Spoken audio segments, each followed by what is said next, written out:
spring pines, rocky coasts, and folks who are mighty, mighty fine and let them in. With those of scouting teams as we follow on to greater fame. Rest the land of golden dreams, hiking trails of crystal mountain streams. Let's just scout, spirit bold and true. Now let us stand and take our road anew. On my honor, I will do my best to be bound to see that scout spirit blesses everyone. No matter where they be, as we go on forgotten our country. Our country. Good morning, Big Springs Camp. It's another beautiful day in the Poconos. Yeah, this is never going to go well until we're doing this back in person. But hello, everyone. Welcome back to the third episode of the Big Springs Life podcast. I hope you're all excited for another great episode. We've got two amazing guests with us here this week. Let's introduce the first one, our illustrious program. If we were in regular camp, he'd be our program director. But this summer, in the world of virtual, he is our head counselor. We've got Bobby Burkhart. Say hello, Bobby. Introduce yourself. Hi, everybody. Yeah, I'm the head counselor this summer and have been really pumped with how well virtual camp's been going so far. Thanks for having me on, Andy. Excellent to have you on. And then with him, his right-hand man this summer, if we were in regular camp, he'd be our head commissioner. But this summer, he's our assistant head counselor, the one, the only Jacob Huff. Ooh, that's me. I am Jacob Huff. Hello, everybody. Super excited to be here on the podcast. This is my 18th summer on camp staff, and what a fun way to spend it virtually. First time doing that. That's awesome, though. It's pretty fun. It's first time for a lot of people. And so for today's episode, we're going to be talking about program, all things program related. It's a big one. It's a doozy, but it is the meat and potatoes of the summer camp experience. So without any further ado, we can get right on into it. So, big question. What is the program? What are we talking about when we say program? Well, I think the first thing that comes to mind with program, especially with summer camp, is what merit badges can we earn as campers? And we, I think for traditional camp, have 70 to 75 options for badges. And this summer with virtual camp, we were able to really look at that list and shrink down what was capable of being done virtually. And I think our list at the very end was 38 badges we're offering this summer. And it's a way for the campers to advance and learn new skills and have a blast while learning. I also like when I'm looking at people taking merit badges, and when I took merit badges myself, and I look at scouts who are at the age where they're starting to think about what they want to do as careers, and really using them kind of as career exploration also, because those badges mostly, like towards the end, will say, hey, what careers can you have and what training do you need for these specific badges or these specific topics? And when I look at that, I think that really opens a lot of opportunities for these scouts, which is really awesome also. Yeah. In case we have anyone not involved in the Boy Scouts BSA program listening, Rescue Falls is a Scouts BSA summer camp, and as such we offer merit badges, which has kind of two focuses. It's either three, to give important life skills. These are typically legal requireds, to introduce new career paths such as programming, welding, auto maintenance, all that kind of stuff. And then introduce new hobbies is the third one, in the form of like geocaching, climbing, rifle shooting, and so on and so forth. So that's just a important thing. But certainly that badges is the focal point, the thing everyone thinks about when we think of programming. But is that it? Do scouts come to camp just to do badges programming? Never. Oh No. no. There's plenty of stuff to do. Yeah, well, what are some of the other things they can do? We have plenty of other activities going on during the day. Everything from lunch clubs, which are like a pickup game or an activity during the break time between lunch and when merit badges resume. We also do camp-wide activities where the staff host a big party in a sense, where the scouts can come test their skills, test their knowledge in a bunch of different games. And other activities, they can go as their troop to many of the waterfalls and river spots we have right along the Bushkill Creek where our camp is located. And they could go on troop swims, they can go canoeing, they can go hiking, plenty of stuff to do. You know, scouts are very busy during the day when they're here at camp. Certainly they are. There's also some great opportunities for activities for adults as well, such as some really cool, going back to merit badges, some really cool adult-only merit badges, such as napping merit badge and coffee drinking merit badge. And both of those are very, very popular. There's also other leader activities, such as trainings. I know that Chris Brenner, our camp director, does some of those trainings, and we get a lot of leaders coming to camp to particularly take those trainings because it's ones that they would need for their position in the unit or just to, you know, better themselves as leaders, become better leaders as well. Yeah, certainly. Having the opportunity for leaders to do program is certainly important because they're coming up to camp. They're taking, for some of them, a full week off of work. They don't want to be sitting around in their campsite all day. They want to be out and about doing stuff. So we They offer want to be trainings. napping somewhere in camp. Yeah. After they have a hearty cup of coffee too. So Yeah. We don't That's do right. those two in the same day. So that's true. We spread it out all throughout the week, and they don't just do badges and training. They also have the opportunity to do our leaders challenges, which are a slew of different activities just for the leaders, like a leader shoot or caveman golf was a Caveman popular golf. one last. The Popular Dutch one. oven cook-off. Yep. With a pool party and barbecue. oh yeah, that's Fire up always the a fun grill. one. Yep. Staff gets to judge. Yeah. Yes. Certainly. good stuff. Delicious Dutch oven desserts. Yeah.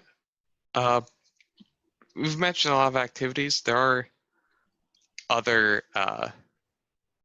things in program we run. There's the campfires, the opening, the closing, the campers, which is kind of like a big focal point. It's the three major events that happen throughout the week. And then a big thing in terms of programming that I consider that I don't know if a lot of people do are our mealtime. Oh yes. I consider that because, you know, you've got everyone's gathering together. We've got mealtime announcements. We've got a song.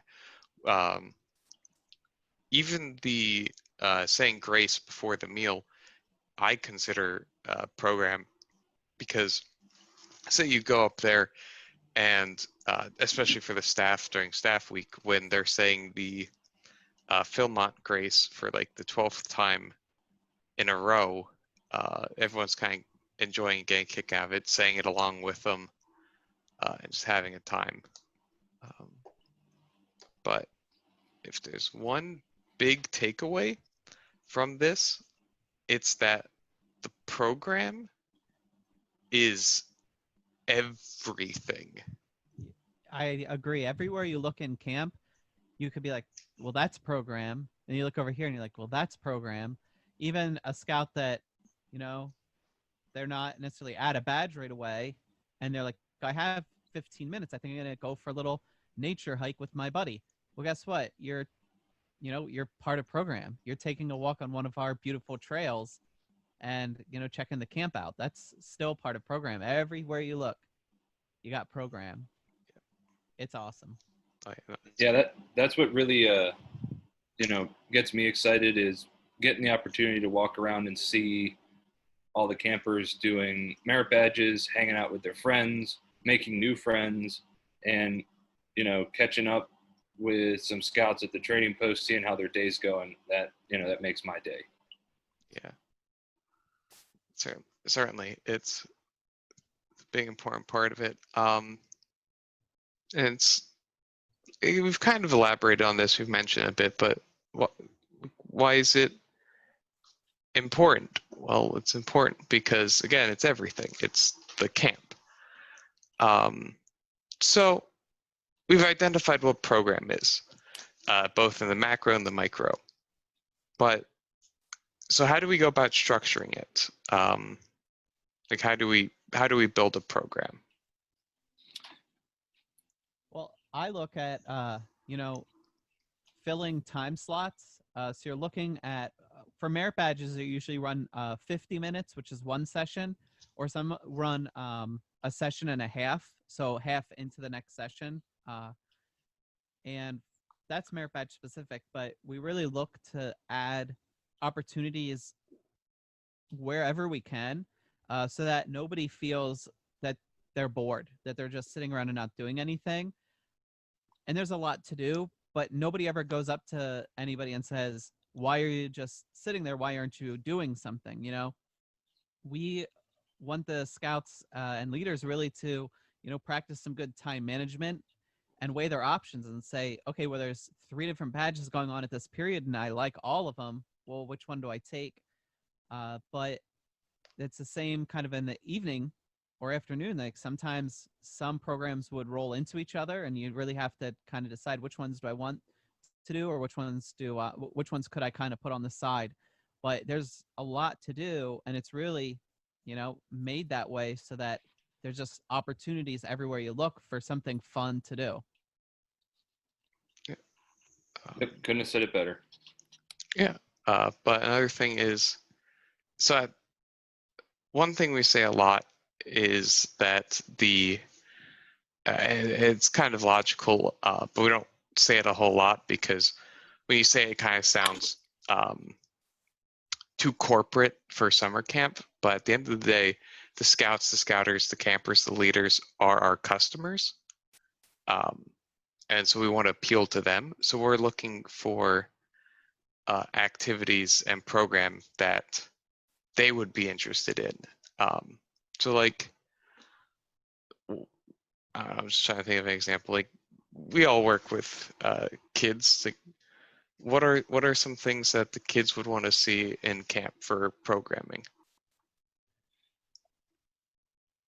It's kind of like, yeah, that's the golden question. And Mhm. if anybody that's been to Resica, as my commissioning team goes out, and even here for virtual camp, we're sending the same thing. It's a questionnaire, like a survey at the end of the week. What do you see? What do you like?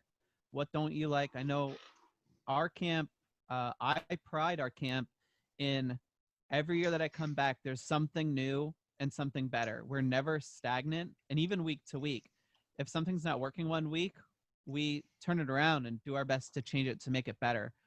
And when you're looking at the program, you're constantly in a flux to make the best program you possibly can. And it's always just out of reach because you're never going to hit that perfect point. You're always going to strive to do better than the day, the week, the month, the year before. So I love Resica Falls and even Resica Virtual for that reason. Is our camp is just, bar none. I love just seeing the progress that this camp makes daily and weekly, monthly, yearly. It's incredible. yeah. Do you have anything to And add in that? one time, another staff member said, Resica is always on the cutting edge, and I really, I think we really do. We really are on the cutting edge, and we always are asking for feedback. We're always looking for different ideas, and it even comes down to hourly. We change stuff just to make it the best experience for the campers and the leaders and our customers. And every year I come back, I, fall more in love with this camp just because of what we deliver for our customers. And not even that, we make it fun for the staff as well. We keep things new, we keep things fresh, just to keep everybody excited and keeping that energy high. Yeah, I love the Friday night program after the campers campfire and awards ceremony, and the staff come back to the dining hall and we kind of unwind. Are we allowed to say that we unwind there? Like have a Uh, nice get together with just staff? we've alluded to the staff parties on, I think, every past episode. Right. And there's going to be a staff life episode. We're going to go into greater detail about staff parties. Okay. Yeah, there's a reason why staff stick around for so long, not just at Resca, but at Scouts BSA camps in general. They're incredibly fun. It's a lot of work, but it's a lot of fun, and the skills that you learn through working in the programs that you're working in really translate incredibly well to life outside of camp. So if there's a parent listening to this and you have a 14, 15, 16-year-old kid, having them work at scout camp, even if they only work there for a summer, like that benefits them incredibly when they go to get a job later on, just through working through that program. Again, you're working on your time management, you're working on lesson plans, teaching, interpersonal skills, things like that. So yes, it's like awesome to be a camper, but it's really good to be a staff member too. So I do both. Yeah. But certainly another big thing, like we mentioned, and we'll come back to this topic in a little bit, but we mentioned every year we improve. We want to add, ever growing, ever expanding, but we also want to consider feasibility, because there are some things that the leaders and the scouts want to see that like we can't do.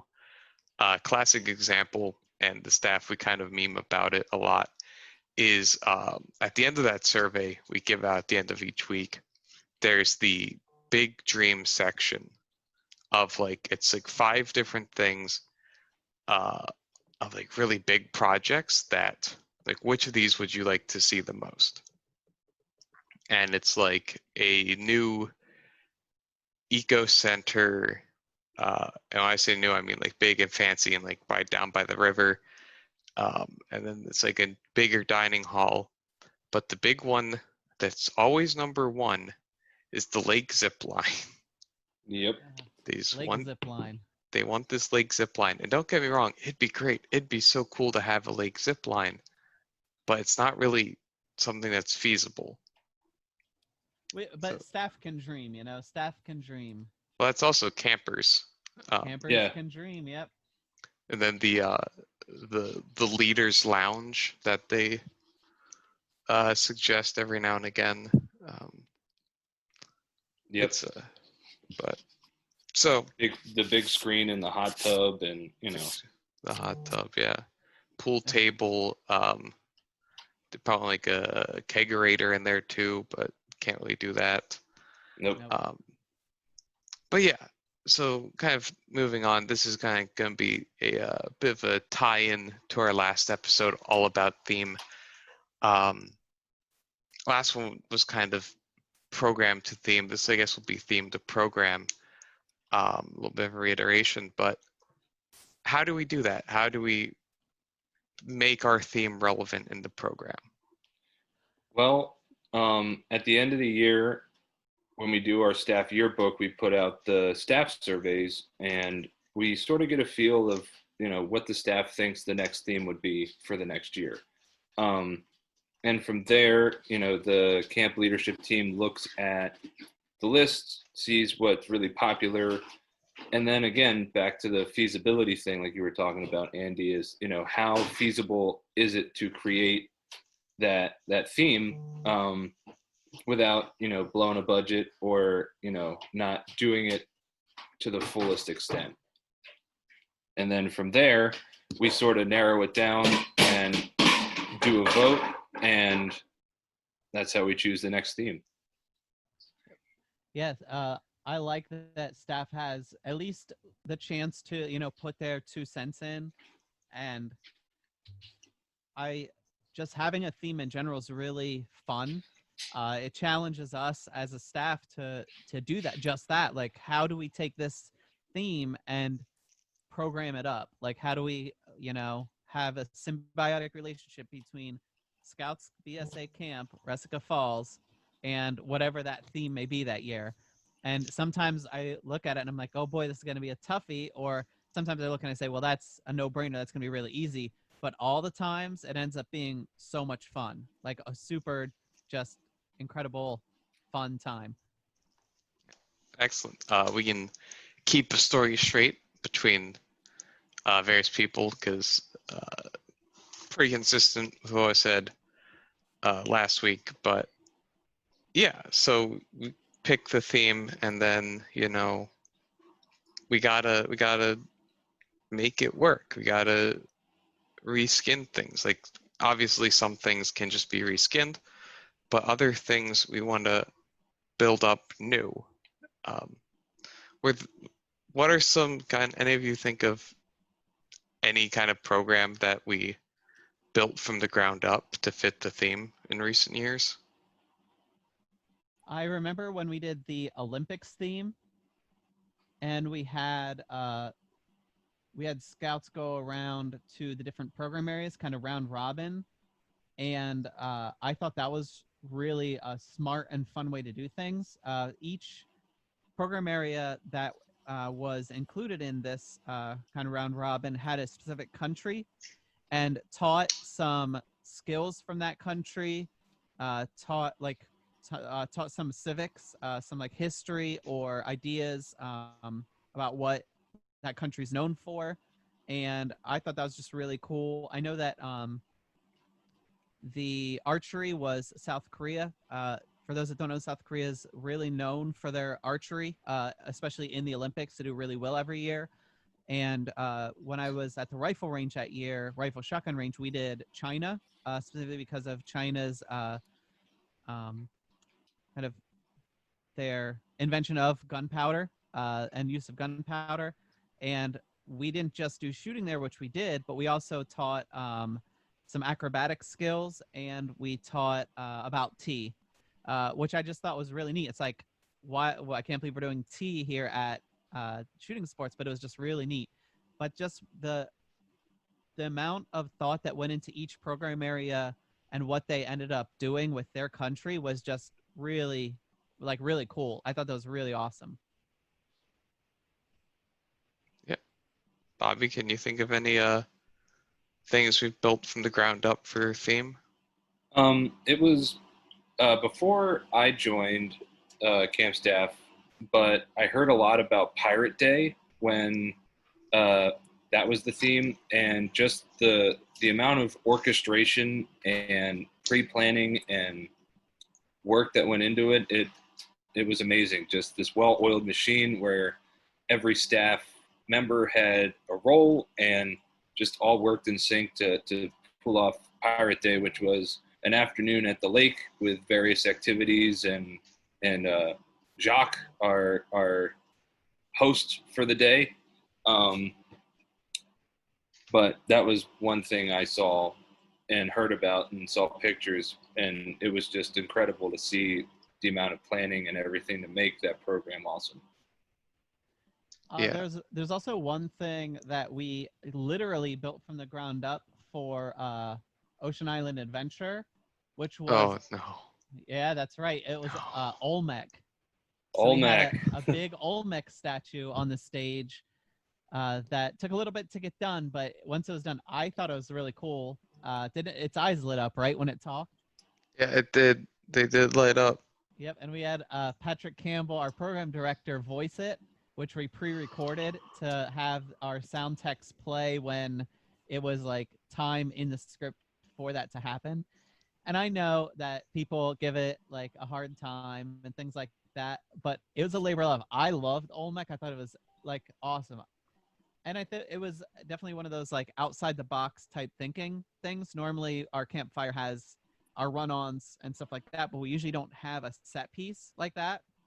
So I thought having a set piece just did end up bringing it up a notch. And if I remember correctly, when I'm looking at the surveys from that summer, I don't remember them ever saying like, "Wow, that campfire was bad."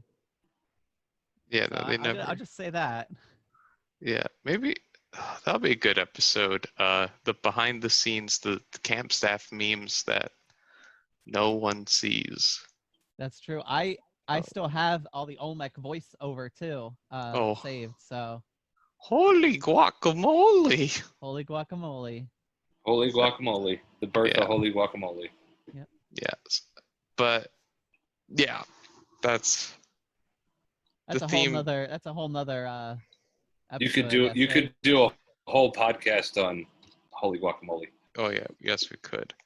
But yeah, so as mentioned last week, like theme and programming goes together like peanut butter and jelly, like righty tighty and lefty loosey, like ice cream and a waffle cone, pineapple on pizza. They just go together. They belong together. And they're intermingled in such a way that you got to make sure you're balancing the two. You got make the theme impact the program, make the program impact the theme, make it nice and fresh. And make it interesting and fun. Yeah. Which I guess goes along with it being fresh. Yeah. Kind of backtracking a bit because as mentioned, kind of awkwardly side tangent, but you know, every now and again there comes a part in programming. Some programming we can run constantly every summer. It works really well. Like campfires work really well. But every now and again, we either get an idea for something new to add in, or we get a feeling that we should retire something. What's kind of the guideline for this? Like, how are we judging this? Well, it depends on like what part of the big umbrella program you look at. And I guess I'll start with merit badges. We keep meticulous records week to week as to who took the badge, who passed, who partialed, and for those tuning in who don't really know about merit badges, is completes are obviously the scout completes all the requirements and earns the badge, and partials are they, got some of the requirements done, but not all of them done completely, and will need to finish those requirements to become complete. So we take all that data and look at it in the off season and see what badges didn't really get a lot of traffic due to maybe having it too long or wasn't really interesting to the scouts. So, we put that on ice for a couple of years. It could also be one that is just really easy to get outside of camp. So a lot of That's scouts true. come in with it already. But We should have a kind of like how Ben and Jerry's has the flavor graveyard. We should have the merit badge graveyard. yeah. Rest in peace, Scouting Heritage. You will be missed. Came back this summer though, so maybe there's still hope. Yeah. But another kind of big aspect of it, that's kind of like the removing. Like we'll realize things maybe need a year off. Like the aforementioned from previous episodes, the MacGuffin hunt. Kind of realized that should retire because it's kind of getting really stale. But then on the flip side, adding something, kind of focusing on the badge side, I find that most of the push for adding badges comes from the staff. Mm-hmm. Yeah, sometimes staff will look and say, why aren't we doing this badge here? And then, we take that closer look. Say, Yeah. that's a good question. I wonder why. Like some badges that have been added this way are, I think law was a big push from staff to add. Right. We've added, I've been pushing big for auto maintenance. Mm-hmm. Maybe that'll happen next year, who knows? But yeah. We were going to add composite materials to the STEM Center if we did traditional camp. That was another one where the STEM guys were like, hey, look, we have the materials, we could do this badge. So we were going to add that for this year if we had traditional camp. I was gonna add, it's not a badge, and I wasn't the only one pushing for it, but on staff, the one that kind of was, but I was really interested in having a pistol program, which we didn't do the BSA pilot program, but we ended up doing a venture pistol program, which was good. And that's even started to wane quite a bit. So if you're a venture scout, just know that we do venture pistol, but we were able to then meld it into cowboy action, which is something that I was also pushing for, which we ran, I think, for the past 2 years. And we get a really good turnout for that. We usually run it once a week, like one night a week, I think, for our Thursday Twilight programs. And that's really fun because usually BSA scouts wouldn't be shooting pistol, things like that, but it's pistol, rifle, and shotgun kind of at different stations. And it's cowboy themed. It's really fun. So I was pretty excited that we ended up adding that after a few years of me saying, like, hey, we already have all the firearms. Why are we not running this? So. Yep. And that kind of goes into the other part of adding or removing the third option, which is just changes, whether it's quality of life or restructuring with materials we already have because it just fit better, such as changing up the MacGuffin hunt into the Crystal Comet, which we mentioned in previous episodes. So I don't go too much into it instead of scrapping it all together. But as always, we're always looking to become better, ever onwards, never slowing. But yeah, so we've kind of given a lot about the program itself, but this is the Big Springs Life podcast. We're talking about the staff, our lives. What's kind of the staff perspective on a lot of this in terms of the program? I think one thing that keeps the staff coming back is the program, and they get just as excited as we do, the admin team, trying to make the show happen. And I think another good thing we do as a camp is really take that constructive feedback from the staff and try our best to make it happen. So their voices are heard, and they have a lot of good ideas that sometimes we don't think of. Yeah. One thing just to kind of mention with that is, a lot of people, when they come to staff, become staff and like the program, kind of impacts future decisions. Like I ended up going to education because of the merit badge program. Because of teaching the badges, I decided I wanted to be a teacher. And then, so on and so forth. People have picked up hobbies from camp, from like maybe they sung a song at the campfire or they acted in a skit, and that awoke an interest in theater and music for them. But at the end of the day, though, the program is our job at camp. It's our responsibility. It's its job, and that certainly kind of but plays a role in how the staff perceives it as well.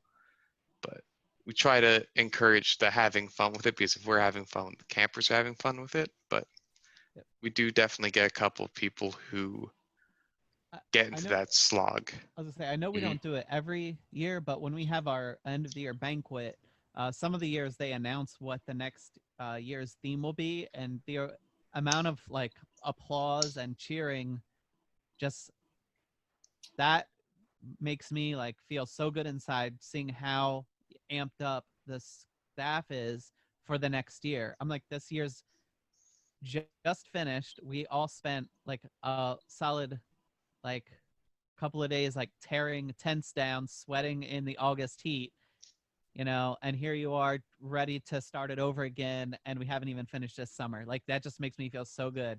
Like such a good group of staff members and such an amazing program that the staff wants to do that every time. Yep, agreed. It's even better when they're doing that announcement, but it's kind of subtle. So there's that like short little gap period where everyone's kind of just like, wait, is the theme next year? Is that our theme? And then Chris or whoever's talking will be like, that's our theme. And then see that'll be part of the behind the memes. That's what that episode will be. I'm writing that down. Behind the memes. It won't be the next episode, but it's coming. All Yep. right. But yeah, so I think that's it wraps up anything. Do either of you have any things you really want to hit? Any closing comments that we generally spend a lot of time on? You want to get a last word in? Well, just a shameless plug, like Jacob was saying with those evals. We are still doing them for virtual, so if any listeners are participating in virtual camp, make sure you fill those surveys out, because at the end of the day, you help us make it better for you. So definitely check those out. Yep. And if anybody's interested in becoming a staff member, send the camp an email or check rescafalls.org periodically, and the applications go up. So Usually goes up, or usually right around when school starts, I think. Yep. I think right around September, right around Labor Day. Yeah, and pro tip: keep your either MLK weekend or President's Day weekend open, because that's usually when we run interviews. Yep. That's Big right. interview Yep. days. Yep. And as Steve from last week would remind me, if you're interested in participating in our virtual camp program this summer, there's still an opportunity to do so. If you enter by the time this goes live, which would be our third week, you could sign up. That'll actually be your last chance to sign up for virtual camp, because we require that 2-week period. So yeah, if you're interested in that, this is going to be your last chance. Sign up now, or forever hold your peace. Yep. Be there, be square. Yeah, be there, be square. Well, we're all Catch you on square. It's on. That's We're right. in a That's true. camera. We're on Zoom and we're in the little squares, right? Yeah, it's Brady We're- Bunch. We're all Zoomers now. Yep. Yes, classic meme. But anyway, thanks for listening again. This episode of the Big Springs Life podcast, brought to you by Resca Falls, who added to my list of responsibilities to do. So excellent there. And then, yeah, so without further ado, this has been episode 3 we're on, and thank you all for listening. See you next week. You guys can say bye if you want. Oh, All bye. right. Yeah, Bye, thanks everybody. for having us. 2, 3. Oh, I don't want no more of Big Springs Life. Hey, G-Mom, I want to go, but they won't let me go. G-Mom, I want to go home.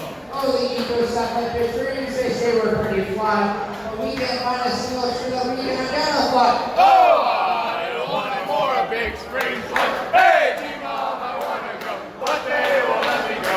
G-Mom, I want to go home. Well, it's Big Springs, we're easy to admire. The kids that know the knots, they're setting the floors on fire. Oh, I don't want no more of Big Springs Life. Hey, G-Mom, I want to go, but they won't let me go. G-Mom, I want to go home. Well, the ocean is Big Springs, it's really good. Yeah, keep the flags really so my head up in my shoes! Oh, I don't want any more of Big Springs Life. Hey, G-Mom, I want to go, but they won't let me go. G-Mom.